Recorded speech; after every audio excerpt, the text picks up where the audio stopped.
Right. అలాగే కాలత్ర దోషం. Yeah, ఇప్పుడు మనం ప్రత్యేకించి ఈ జనరేషన్లో తీసుకుంటే మనకు కళత్ర దోషము అనేది ఒకటి తెలుస్తుంది. కళత్రము అంటే మీ భాషలో, మా భాషలో కళత్రము. ఓకే. సామాన్యమైన జనాల భాషలో డివోర్స్. ఓకే. సో విడాకులకు మారు పేరు కళత్రం. కళత్రము అంటే విడిపోవుట. ఓకే. కళత్రము అంటే విడిపోవడం. సో విడిపోవడంని మనం ఇంగ్లీష్లో డివోర్స్ అంటాం. ఓకే. సో ఎవరైతే భార్యాభర్తలు విడిపోతారో, ఎవరి జాతకంలోనైతే కళత్రము అంటే 7వ స్థానము, అంటే మన జాతకములో 7వ స్థానములో గనక శని, రాహు, కేతు, కుజుడు ఉన్నట్లయితే వాళ్లకు విడాకులైతాయి భార్యాభర్తలకు అని శాస్త్రం చెప్తుంది. ఓకే. ఒకవేళ అమ్మాయి జాతకాన్ని తీసుకున్నట్లయితే ఆ 7వ స్థానములో కుజ రాహువులు కలిచున్న, కుజ కేతువులు కలిచున్న వైధవ్య ప్రాప్తి అనేది కనిపిస్తుంది. అంటే ఉదాహరణ, భర్త చనిపోతాడు అని శాస్త్రం చెప్తుంది. ఓకే.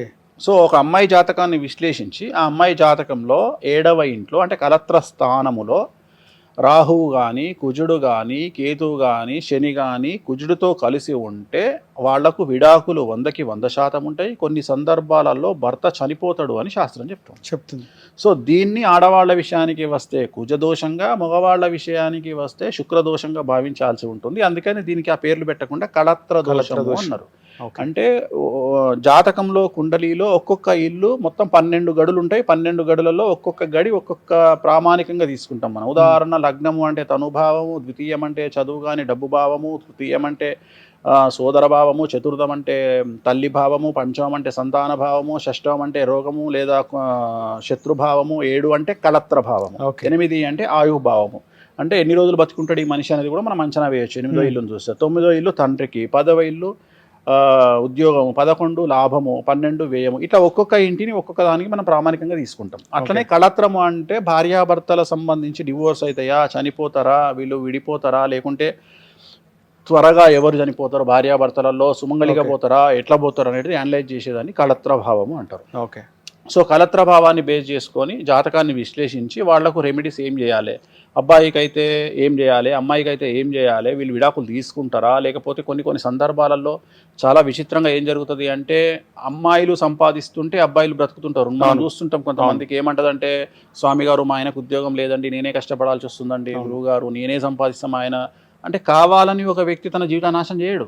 సో వీళ్ళిద్దరు జాతకాలు కలవకపోవడం వల్ల, కలత్రస్థానం బాగలేకపోవడం వల్ల పాపం అబ్బాయి అనేవాడు, భర్త అనేవాడు డబ్బు సంపాదించలేకపోతాడు, కానీ భార్య సంపాదిస్తుంటుంది. అంటే ఇక్కడ అర్థం ఏంటంటే సమాజము, ఆ భార్య ఎంత ప్రేమగా భర్తను చూసుకున్నా, భార్యాభర్తలు ఎంత ప్రేమగా ఉన్నా సమాజం ఏమంటది, అరే వాడు పెళ్ళాం పైసల మీద తింటుండు. సో ఈ బాధ పడడమే కాలసర్పదోషం యొక్క లక్షణం. ఓకే. సో ఇట్లా చాలా రకాల వ్యవహారాలు ఉంటాయి. వీటికి సంబంధించి ఇప్పుడు నేను చెప్పిన కళత్ర దోషం. సో దీనికి సంబంధించి కొన్నిసార్లు మనము ఏం పూజ చేసుకోవాలి అంటే, కుజదోష నివారణ చేసుకోవాలన్నా, శుక్రదోష నివారణ చేసుకోవాలన్నా అంటే కళత్రములో ఎవరున్నారు, శని ఉన్నాడా, రాహు ఉన్నాడా, కేతు ఉన్నాడా, చంద్రుడు ఉన్నాడా. కొన్నిసార్లు ఏమవుతుంది అంటే భార్య యొక్క తల్లి వల్ల సఫర్ అవుతారు. ఓకే. అంటే ఉదాహరణ, ఇప్పుడు ఒక అబ్బాయి ఒక అమ్మాయిని పెళ్లి చేసుకుండు, అమ్మాయి వాళ్ళ తల్లి ఇన్వాల్వ్మెంట్ వల్ల అబ్బాయి సఫర్ అవుతాడు, అత్తగారు వల్ల సఫర్ అవుతాడు, ఏం చేయలేక. కొన్నిసార్లు ఏమో అబ్బాయి తల్లి ఇన్వాల్వ్ అయ్యి కోడను సతాయిస్తుంది, అది కూడా మనం అంచనా వేయొచ్చు. సో దీన్ని కళత్ర భావం అంటే. ఓకే. చాలా మంది కుజదోషంతో బాధపడుతున్నాము, కుజదోషం ఉంది అందుకే పెళ్ళి అవ్వట్లేదు, పెళ్ళైనా విడిపోతున్నారా అని అంటారు సార్. అసలు కుజదోషం అంటే ఏంది గురుగారు? యా, ఇది ఈ జనరేషన్లో సార్ చాలా కరెక్ట్ క్వశ్చను. సో కుజదోషము అంటే దాని అర్థం ఏంటంటే ఆడవారికి ఉండే దోషాన్ని కుజదోషము అంటాం. ఓకే. ఇది మగవారికి ఉండదు. చాలా మంది ఏమంటారంటే కుజదోషం ఆడవారికి ఉంటే మగవాళ్ళని కూడా కుజదోషం ఉండే వాళ్ళని చూసుకోవాలి అంటారు. అది తప్పు కాదా? సో ఇక్కడ కుజదోషము ఆడవాళ్ళకే ఉంటుంది. ఈ కుజదోషము అనేటువంటిది ఎలా చూసుకోవాలి అంటే, ఇందాక మనం ఎట్లయితే కాలసర్ప దోషాన్ని చూసుకోవాలని చెప్పినామో అట్లనే కుజదోషాన్ని కూడా ఎట్లా చూసుకోవాలి అంటే, లగ్నంలో కుజుడున్న అమ్మాయికి 2వ ఇంట్లో, 4వ ఇంట్లో, 6వ ఇంట్లో, 7వ ఇంట్లో, 8వ ఇంట్లో, 10వ ఇంట్లో, 12వ ఇంట్లో కుజుడు ఉన్నట్లయితే దాన్ని కుజదోషం అంటాము. అలాగే కుజుడితో పాటు రాహు ఉన్నా, కేతు ఉన్నా, కుజుతో పాటు శని ఉన్నా, శని దృష్టి కుజుడి మీద ఉన్నా దీన్ని కుజదోషము అంటాం. కుజదోషము అనేటువంటిది 66 రకములుగా ఉంటుంది. కుజదోషము విడాకులనియొచ్చు, త్వరగా పెళ్లినియొచ్చు, లేటుగా పెళ్లినివ్వచ్చు, భర్త చనిపోవచ్చు, సంతానం లేకపోవచ్చు, అత్తగారితో దూరంగా ఉండొచ్చు, తల్లిగారితో దూరంగా ఉండొచ్చు. అంటే ఒక అమ్మాయికి కుజదోషం 66 రకాలుగా ఉంటుంది. దాని స్థాయిని బట్టి మనం ఎలాంటి పూజ చేయాలి అనేది నిర్ధారణకు వస్తాము. ఓకే. కొంతమందికి 3 పెళ్లిళ్ళు ఉండొచ్చు, కొంతమందికి 2 పెళ్లిళ్ళు ఉండొచ్చు. ఓన్లీ కుజదోషం అనేది అమ్మాయిలకు మాత్రమే ఉంటుంది, అబ్బాయిలకు కుజదోషం ఉండదు. అబ్బాయిలకు ఉండదు. కుజదోషం అనేది అబ్బాయిలకు ఉండదు. అబ్బాయిలకు శుక్రదోషం ఉంటుంది, అమ్మాయిలకు కుజదోషం ఉంటుంది. మాంగళ్యం ఎవరికైతే ఉంటుందో వాళ్ళకు కుజదోషం ఉంటుంది. స్పర్మ్ కౌంట్ ఎవరికైతే ఉంటుందో వాళ్లకు శుక్రదోషం ఉంటుంది. మగవాళ్లకు శుక్రకణాలు ఉంటాయి కాబట్టి శుక్రదోషం ఉంటుంది, ఆడవారికి మాంగళ్యం ఉంటుంది కాబట్టి కుజదోషం ఉంటుంది. ఓకే. సో కుజదోషం తెలుసుకోవాలి అంటే మీకు మీరే వ్యక్తిగతంగా ఒక ఆన్లైన్లోకి వెళ్ళిపోయి మీ డేట్ ఆఫ్ బర్త్ టైం కొడితే మీ లగ్నంలో కానీ, మీ 2వ స్థానంలో కానీ, మీ 4వ స్థానంలో కానీ, మీ 6వ స్థానంలో కానీ, 7వ స్థానంలో కానీ, 8వ స్థానంలో కానీ, 10వ స్థానంలో కానీ, 12వ స్థానంలో కానీ మీ జాతకంలో కుజుడు ఉన్నట్లయితే మీకు కుజదోషం ఉన్నట్లు మీరు నిర్ధారణకు రావాల్సి ఉంటుంది. రైట్. సో మీకున్నటువంటి దోషాన్ని బట్టి, దాని తీవ్రతను బట్టి, దాని స్థాయిని బట్టి మీ రెమెడీ మీరు చేసుకోవాల్సి ఉంటుంది. కొన్నిసార్లు శ్రీకాళహస్తి, కొన్నిసార్లు త్రయంబకేశ్వరు, సో కొన్నిసార్లు కామాఖ్య, ఇలా ఒక్కొక్క దేవతను, కొన్నిసార్లు తిరుపతిలో రంగమంటపంలో ఉండే శేషవాహనం చుట్టూ తిరిగినా ఆ దోషం పోతుంది. ఓకే. సో అలా మీ రెమెడీని మీరు చేసుకొని సమస్యల నుండి బయటపడవచ్చు. రైట్. అలాగే గురుగారు, నాగదోషం అంటే ఏ విధంగా ఉంటుంది, దాని నివారణ ఏ విధంగా ఉంటుంది? సో ఇప్పుడు నాగదోషం అంటే ఇప్పుడు మనం అనుకున్నాం కాలసర్ప దోషం. సో కాలసర్ప దోషంలో సింగిల్ వర్డ్ తీసుకుంటే నాగదోషం. ఇది ఆడవారికి మాత్రమే ఉంటుంది. ఓకే. సో నాగదోషం అంటే ఇది వంశపారంపర్యంగా ఒక వంశము నుండి ఆడవారికి మాత్రమే కలిగేటువంటి దోషాన్ని నాగదోషం అంటాం. సో నాగదోషం వల్ల ఆడవారికి వచ్చే సమస్యలు ఏమిటయా అంటే భార్యాభర్తలు విడిపోవడం, రెగ్యులర్గా అబార్షన్లు అవ్వడం. మనం చూస్తుంటాం చాలామంది ఏం చెప్తారంటే, గురువుగారు మాకు గర్భం నిలవట్లేదు, 5 సార్లు మాకు గర్భం వచ్చింది కానీ అబార్షన్ అయ్యింది, లేదు అంటే పుట్టగానే మాకు బాబు చనిపోయిండు లేదా పాప చనిపోయింది. సో నాగదోషం అనేది వంశపారంపర్యంగా ఆడవారికి వచ్చే దోషాన్ని నాగదోషం అంటాము. ఈ నాగదోషం వల్ల చాలా వరకు ఆడవారికి సంబంధించిన సమస్యలే వస్తాయి.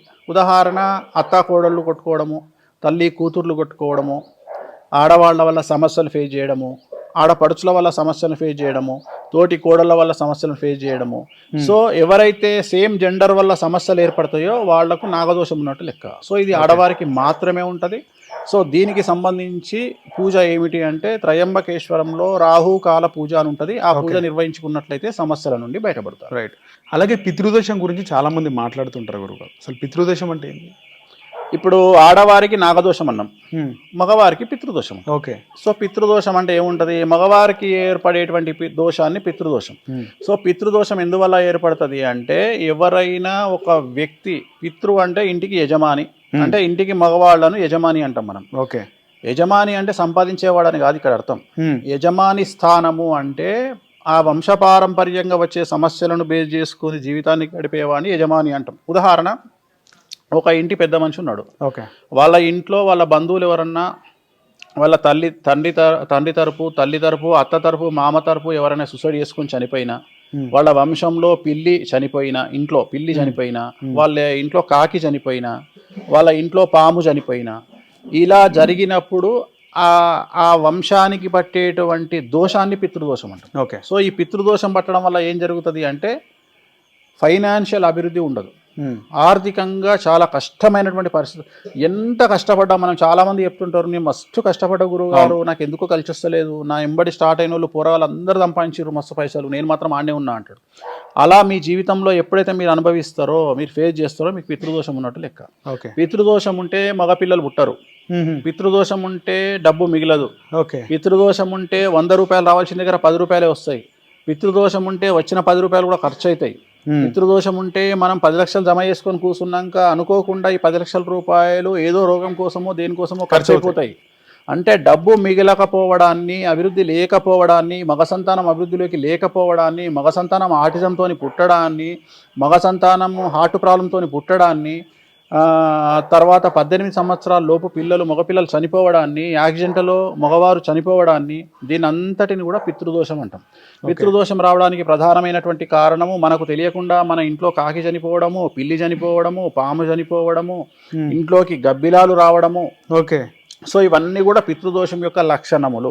సో వీటి నివారణ అంటే స్థాయిని బట్టి త్రయంబకేశ్వరంలో నారాయణ నాగబలి పూజ చేయించుకోవడం, లేదంటే కామాఖ్యలో వేరే పూజలు చేయించుకోవడము, ఇలాంటి పూజలు చేయించుకోవడం ద్వారా పితృదోషం నుండి బయటపడతారు. పితృదోషంకు ఉన్నటువంటి మరో పెద్ద సమస్య ఏమిటంటే, కొన్ని వందల కోట్ల రూపాయలు సంపాదించి సడన్ గా జీవితంలో సకలం కోల్పోవడం కూడా పితృదోషం యొక్క లక్షణము. అంటే మనం చూస్తుంటాము, అరే మస్తు పైసలు సంపాదించిండ్రా కానీ సడన్ గా అనుకోకుండా రోడ్డు మీదకి వచ్చిర్రు అంటున్నాం. కొన్నిసార్లు ఏమంటారు తెలుసా, కొంతమంది పెళ్లి చేసుకున్న తర్వాత ఏమైందో ఏమో అని పెళ్లి కాగానే వాడు రోడ్డు మీదకి వచ్చిండ్రు అంటారు. సో ఇక్కడ ఏం జరుగుతుందంటే డెవలప్మెంట్ ద్వారా సమస్యలు వస్తాయి. అంటే పెళ్లి చేసుకోగానేనో, మగపిల్లగాడు పుట్టంగానేనో, మనం ఏదో ఒక కారు కొనంగానో, కొన్ని కార్లు ఉంటాయి, పనికిరాని కార్లు ఉంటాయి, అంటే మనకు జాతకానికి కలిసి రావు, ఆ కార్లు కొనంగానో లేకుంటే నలుపు రంగు కార్లు కొనంగానో ఈ ప్రభావం తీవ్రమయ్యి వాళ్ళు రోడ్డు మీదకి వచ్చే అవకాశం ఉంటుంది. సో అది పితృదోషం, దానికి రెమెడీ చేసుకుంటే ప్రాబ్లమ్స్. ఓకే. సో అలాగే శుక్రదోషం అంటే ఇది గురుగారు? సో ఈ మధ్య కాలంలో చాలా మంది ఫేస్ చేస్తున్నటువంటి ముఖ్యమైనటువంటి సమస్య శుక్రదోషం. సో శుక్రదోషం అనేటువంటిది ఆడవారికి ఉంటది, మగవారికి ఉంటది, ఎక్కువగా సెలబ్రిటీలకు ఉంటది. ఈ శుక్రదోషం సెలబ్రిటీలు ఎవరికైతే పేరు ప్రఖ్యాతులు ఉంటాయో, ఎవరి దగ్గరనైతే డబ్బులు ఉంటాయో వాళ్లకు శుక్రదోషం అనేది చాలా తీవ్రంగా ఉంటది. సో శుక్రదోషం అనేటువంటి దేనికి సంబంధించింది అంటే వంశానికి చెడ్డ పేరు తేవడంలో శుక్రదోషం చాలా తీవ్రమైనటువంటి పేరును తీసుకుంటుంది. అంటే ఉదాహరణ, వంశానికి చెడ్డ పేరు ఎప్పుడు వస్తుంది అంటే ఆ వ్యక్తి జైలుకు పోయినప్పుడు వస్తుంది. అంటే జైలుకు పోవడానికి ముఖ్యమైనటువంటి గ్రహము శుక్రదోషం. శుక్రుడు గనక వ్యయంలో ఉన్నా, 6లో ఉన్నా, 7లో ఉన్నా, 12లో ఉన్నా, శుక్రుడు కేతువు కలిసి ఉన్నా, శుక్రుడు శని కలిసి ఉన్నా వాళ్లకు జైలుకు పోయే యోగం ఉంటుంది. తప్పు చేసినా చెయ్యకపోయినా శత్రువుల యొక్క దాడి వల్లనైనా జైలుకు పోతారు వాళ్ళు. సో అదొక పద్ధతి. రెండవది, బాగా డబ్బులు సంపాదించి జీవితంలో చాలా వందల కోట్లు సంపాదించి రోడ్డు మీదకి రావడం కూడా శుక్రుడు కారణం, దానికి కూడా శుక్రదోషం కారణం. అలాగే ప్రోస్టేట్ క్యాన్సర్ అంటాం మనం జనరల్గా, కిడ్నీ క్యాన్సర్ అంటాం. కిడ్నీ క్యాన్సర్ కానీ, ప్రోస్టేట్ క్యాన్సర్ కానీ, కిడ్నీ ఫెయిల్యూర్ కానీ ప్రధానమైనటువంటి కారణం శుక్రదోషం. శుక్రుడు కేతువు కలిసి ఉంటే ఖచ్చితంగా ఆ వ్యక్తి కాజ్ ఆఫ్ డెత్ అనేది ప్రోస్టేట్ క్యాన్సర్ వల్ల ఉంటుంది. మనం ఎవరి జాతకంలోనైతే కిడ్నీలు ఫెయిల్ అయినాయి అంటామో వాళ్ళ జాతకాన్ని తీస్తే శుక్రుడు ఖచ్చితంగా 12లో కానీ, 6లో కానీ, 7లో కానీ, లేదా కేతుతో కలిసి కానీ, రాహుతో కలిసి కానీ ఉంటాడు శుక్రుడు. అదే ఆడవాళ్లకు శుక్రదోషం ఉంటే, అంటే ఉదాహరణ ఆడవాళ్ల జాతకంలో శుక్రుడు నీచంలో ఉంటే భర్త సంపాదించడు అని శాస్త్రం చెప్తుంది. సో భర్త సంపాదించడు అంటే అర్థమైంది అంటే మనం చూస్తుంటాం కొన్ని సందర్భాల్లో, కొన్ని ఫ్యామిలీస్లో ఆడవాళ్ళు ముందుండి కుటుంబాన్ని నడిపిస్తుంటారు. సో వాళ్ళ జాతకాన్ని విశ్లేషించినప్పుడు వాళ్ళ అన్ని జాతకాలలో శుక్రుడు నీచంలో ఉండడాన్ని మనం గమనించవచ్చు. ఉదాహరణ, ఒక అమ్మాయి జాతకంలో శుక్రుడు 6వ ఇంట్లో కానీ, 7వ ఇంట్లో కానీ, 12వ ఇంట్లో కానీ, అలాగే కేతుతో కలిసి ఉన్న, రాహుతో కలిసి ఉన్న, శనితో కలిసి ఉంటే వాళ్ళ ఇంట్లో ఆడవాళ్లే సంపాదిస్తారు, మగవాళ్ళు సంపాదించరు. అంటే భర్త సంపాదించడు. సో భార్య సంపాదన మీద గెటాన్ అవుతారు. దీన్ని శుక్రదోషం అంటాం. అలాగే కొన్ని సందర్భాలలో పుట్టినటువంటి సంతానంకు మగపిల్లలు పుడితే ఇంట్లో, ఆ మగపిల్లల జాతకంలో శుక్రుడు కేతువు కలిసి ఉంటే టెస్టికల్స్కు ప్రాబ్లం వచ్చే అవకాశం ఉంది. కొన్ని సందర్భాలలో శుక్రుడు కుజుడు కేతువు కలిసి ఉంటే వాళ్లకు టెస్టికల్ క్యాన్సర్ వచ్చే అవకాశం ఉంది. టెస్టికల్ క్యాన్సర్ అని కూడా ఉంటుంది. లైఫ్ థ్రెట్ ఉండదు, బట్ టెస్టికల్ క్యాన్సర్ అనేది కూడా ఈ మధ్యకాలంలో చాలా మందిలో వింటా ఉన్నా, నేను చాలా మంది చూస్తూ ఉన్నా. అలాగే శుక్రుడు కేతు ప్రోస్టేట్ క్యాన్సర్ను చూస్తూ ఉన్నా, అలాగే కిడ్నీ క్యాన్సర్ను చూస్తూ ఉన్నా, లేదా కిడ్నీ ఫెయిల్యూర్ను చూస్తూ ఉన్నా. అలాగే మనకు సడన్గా డబ్బు నష్టపోయే విధానాన్ని చూస్తూ ఉన్నా. పెద్ద పెద్ద కంపెనీలు పెట్టి కొన్ని వందల కోట్ల రూపాయలు సంపాదించి సడన్గా లైఫ్లో 100వ ఫ్లోర్ నుండి కింద పడిపోయి జీవితాన్ని నాశనం చేసుకునే వాళ్ళకు శుక్రదోషం ఉంటుంది. సో ఇలా శుక్రదోషం ఉండేవాళ్ళు కొన్ని నియమాలు పాటించి కొన్ని రకాల పూజలు చేసుకోవడం వల్ల శుక్రదోషం నుండి నివారణ ఏర్పడుతుంది. అలాగే అలాంటి వాళ్ళు ప్రతి శుక్రవారం నాడు ఎల్లో కలర్ షర్ట్ కానీ, టీ షర్ట్ కానీ, బట్టలు కానీ వేసుకోవడం వల్ల శుక్రదోషం నుండి బయటపడేటువంటి అవకాశం ఉంటుంది ప్రతి శుక్రవారం. ఓకే. సో కారాగార దోషం అంటే కూడా శుక్రదోషం సేమే. శుక్రదోషం, కారాగార దోషం అంటే రెండు సేమే. ఇప్పుడు ఈ జనరేషన్ లో ఏంటంటే, ఇంతకుముందు మనం మగవాళ్ళ గురించే మాట్లాడుకునే వాళ్ళము, బట్ ఈ మధ్యన ఆడవాళ్ళ గురించి కూడా మాట్లాడుకోవాల్సి వస్తుంది. ఎందుకంటే వాళ్ళు కూడా తప్పులు చేస్తున్నారు కాబట్టి, వాళ్ళు కూడా క్రైమ్ లో ఇన్వాల్వ్ అవుతుంటారు కాబట్టి, కొంతమంది వాళ్ళ జాతకాన్ని కూడా విశ్లేషించి వీళ్ళు కూడా జైలుకు పోయే అవకాశం ఉంది, మనం చెప్పుకునే అవకాశం అనిపిస్తాం. ఓకే. అలాగే వంశదోషం అంటే ఎందుకు గురుగారు? ఇప్పుడు ఇవన్నీ కలిపి శుక్రదోషము, పితృదోషము, నాగదోషము వీటన్నిటిని అనలైజ్ చేసి దీంట్లో ఏ దోషం ఉంది అనే దాన్ని అనలైజ్ చేయడమే వంశదోషం. ఆ వంశంలో ఆ దోషం ఉంటేనే ఇవన్నీ కూడా మనకు ఏర్పడే అవకాశం. ఓకే. గురుగారు, ఈ రోజుల్లో చూసుకుంటే చాలామంది ప్రతి ఒక్కరికి సమస్య వస్తుంది. మనం 12 గంటలకు బాధపడితే 2 గంటలకి 3 గంటలకు రిలీఫ్ అయిపోతాం. అరే అనవసరంగా బాధపడ్డాం కదా అనిపిస్తుంది. సేమ్ అది రిపీట్ అవుతూనే ఉంటుంది. ఎన్ని ప్రాబ్లమ్స్ సాల్వ్ అయినా కొత్త ప్రాబ్లం పుడుతుంటుంది. కానీ ఏదైనా సమస్య వచ్చినప్పుడు చాలామంది కృంగిపోతారు, వేరే వాళ్ళకి చెప్పారు. రీసెంట్గా కూడా మనం చూసినాం, ఒక హృదయ విషాదకర ఘటన జరిగింది. ఒక లేడీ 2 పిల్లల్ని తీసుకెళ్లి ట్రైన్ ముందు నించొని సూసైడ్ చేసుకుంది. అసలు చాలా దారుణమైన ఘటన అది. అంటే ఎందుకంత స్ట్రెస్లో పోతున్నారు? సమస్య నుంచి బయటపడాలంటే ఏం చేయాలి? అసలు సమస్య వచ్చినప్పుడు మనుషులు చేయాల్సిన పని ఏంది? సో ఇక్కడ దీనికి అంతటికి ప్రధానమైనటువంటి కారణము యాంగ్జైటీ డిజార్డర్. అంటే హైపర్ టెన్షన్, అంటే ప్రతి చిన్న విషయాన్ని ఎక్కువగా ఆలోచించడం. ఓకే, అంటే గురువు నీచంలో ఉన్న, కుజుడు నీచంలో ఉన్న, ఓవర్ థింకర్, చంద్రుడు నీచంలో ఉన్న ఓవర్ థింకర్. సో ఇది ఎంత పెద్ద అడ్మినిస్ట్రేటర్కైనా, ఎంత పెద్ద కమాండ్ చేయగలిగిన వాడికైనా మానసికంగా వీక్ ఉండడం ఈ యొక్క లక్షణం. ఓకే, సో కలియుగంలో మనకు స్ట్రెస్ రావడానికి ప్రధానమైనటువంటి కారణం కాంపిటీషన్ యుగంలో ఉన్నాం. సమాజంలో కాంపిటీషన్. మనము సమాజంలో డబ్బు బాగా సంపాదించాలి, ఇతరుల కన్నా మంచి కార్లు కొనుక్కోవాలి, ఇతరుల కంటే బాగుగా బ్రతకాలి, మన సంతానం బాగా చదువుకోవాలి, మన సంతానం మంచి ఉద్యోగాలు చేయాలి, అమెరికాకు పంపించాలి, సో మంచి బట్టలు వేసుకోవాలి. ఇవన్నీ కూడా ఇతరులతో పోల్చుకోవడం అనేటువంటిది ప్రస్తుత దేశకాలమాన పరిస్థితులలో మనం చూస్తూ ఉన్నాం. మరీ ఎక్కువగా తెలుగు రాష్ట్రాలలో వీటి యొక్క తీవ్రత చాలా ఎక్కువగా ఉంది. అంటే ఖచ్చితంగా మన ఇంటి పక్కడు క్రిస్టా, ఇన్నోవా క్రిస్టా కొంటే మనం BMW కొనుక్కోవాలి. సో వాడు BMW కొన్నాడు అంటే మనం ఇంకొక 10 లక్షలు ఎక్కువ కారు కొనుక్కోవాలి. వాడు డబల్ ఫ్లోర్ వేస్తే మనం ట్రిపుల్ ఫ్లోర్ వేయాలి, లేకపోతే విల్లా కట్టాలి. సో ఇలా కాంపిటీషన్ మీద బ్రతుకుతున్నటువంటి సందర్భంలో స్ట్రెస్ అనేటువంటిది చాలా అధికంగా మనము ఎదుర్కోవాల్సి వస్తుంది. ఈ స్ట్రెస్ను ఎదుర్కొనే సందర్భంలో మనిషికి మనిషి తోడు లేనటువంటి పరిస్థితి తెలుగు రాష్ట్రాలలో ఉన్నది. ప్రస్తుతం ఎందుకు కారణం అంటే, మనకు ఇంతకు ముందు మానసికంగా సాంత్వన చేకూర్చడానికి అన్ననో తమ్ముడో అక్కనో చెల్లో తల్లో తండ్రో మాట్లాడేటువంటి పరిస్థితి. ఇవాళ హాల్లో నలుగురు కూర్చుంటే నలుగురు చేతుల్లోనో సెల్ ఫోన్ ఉంటుంది, కానీ ఎవరు కూడా బాగున్నావా అని అడగడానికి అవకాశం లేదు. ఎవ్రీథింగ్ ఎట్లయిపోయింది అంటే, ఇంటికి ఎవరైనా బంధువులు వస్తే వాడు ఇంట్లో వస్తాడు, అత్త బాగున్నావా అంటాడు, చక్కగా పోతాడు, సెల్ ఫోన్ పట్టుకొని కూర్చుంటాడు, లేకపోతే ల్యాప్టాప్ పట్టుకొని కూర్చుంటాడు. మాట్లాడుకునేటువంటి పరిస్థితి ఇవాళ మనకు ఎక్కడ కూడా మన కుటుంబాలలో లేనటువంటి పరిస్థితి. అయితే టీవీ, లేకుంటే ల్యాప్టాప్, లేకుంటే సెల్ ఫోన్.